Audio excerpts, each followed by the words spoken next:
केंद्रीय मंत्री नितिन गडकरी इनके संकल्प से एसोसिएशन फॉर इंडस्ट्रियल डेवलपमेंट ये संस्था की ओर से 27 से 29 जनवरी 2024 के तहत खासदार औद्योगिक महोत्सव के भीतर advantage Vidarbha industrial expo and business investment conclave का आयोजन किया।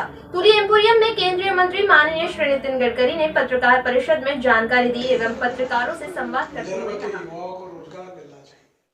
विदर्भ के विकास के साथ है उसको लीड कर रहे हैं। और सबसे महत्वपूर्ण ये है कि ये खासदार औद्योगिक महोत्सव एडवांटेज विदर्भ क्यों है। आपको सबको पता ही होगा कि विदर्भ का विकास होना चाहिए, विदर्भ डेवलप होना चाहिए, विदर्भ के युवाओं को रोजगार मिलना चाहिए और स्वाभाविक रूप से ये विदर्भ का विकास कैसे होगा और उसके लिए क्या करने की आवश्यकता है उसका विचार करके ये advantage Vidarbha path of growth इस कंसेप्ट पर ये कार्यक्रम रखा है।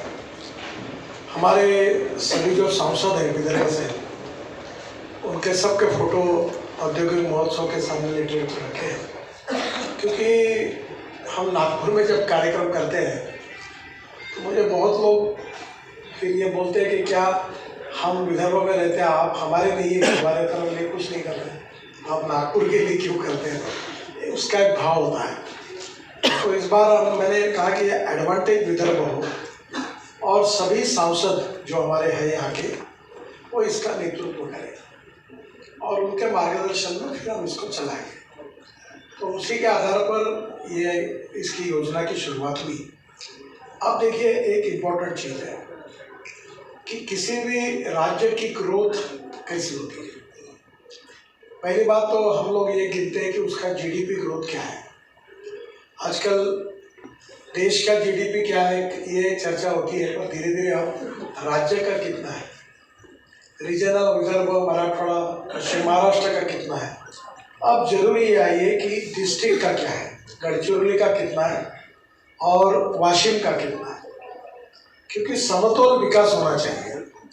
तो इसलिए स्वाभाविक रूप से वाशिम और गढ़चिरौली एस्पिरेंट डिस्ट्रिक्ट्स हैं और इसलिए इसका विकास कैसे हो इसका मॉडल तैयार करके हम लोग विदर्भ का सर्वांगीण विकास, that is the mission behind all this programs. तो पहली बात तो विदर्भ का विकास कैसे हो।